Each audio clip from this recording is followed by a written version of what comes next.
Vậy ni hay zong ni fan pha ni hi. Vậy ni làm ta rồi cả piang á, mẹ chụp phục vụ lấy tụi liền xí. Hey, Thanksgiving thế đó. Black Friday yang chi kha. Pon je le ang sam pathum mani hi. Am amin apa mani hi. Mil tan tu nghe mil. Đón hú tóc lồng. Bây bị khát đúng nghe mil. Christmas đi kha. Fel pite pe ve da mi baby hi. Holiday yang chi ran son lian ni ni je.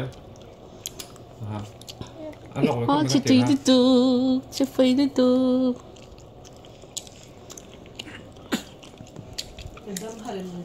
Cái mặc vết tu. Về lòng mà. Như là bây giờ, cả rụng chúng mình bảo mấy chân nó mang ăn phal đòn là chưa? Cái lỗ trong cái lằng vết.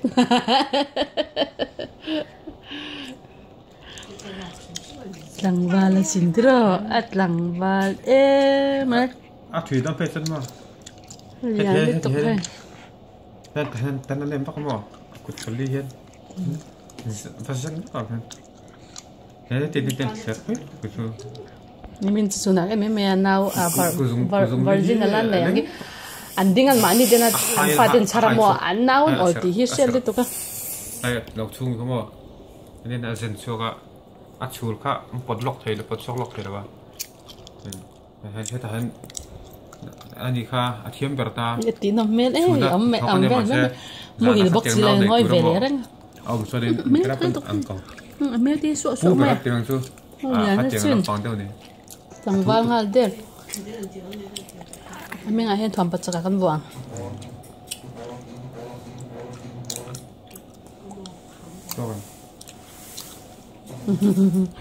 mình đi nào cùng về lệ ta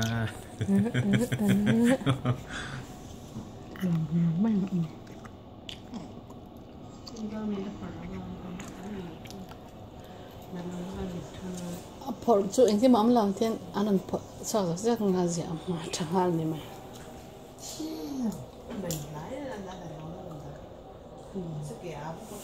để ăn mắc các khởi sự lẩu ăn về ít hao chun đón trên nhang in helai hin hay khi nào kia nè xem thấy ít mấy cái món helai về thế rồi hay một thấy mi em phong thế một thấy em ôi một thấy thế ăn lên đâu anh thì mua mình xưa đó to à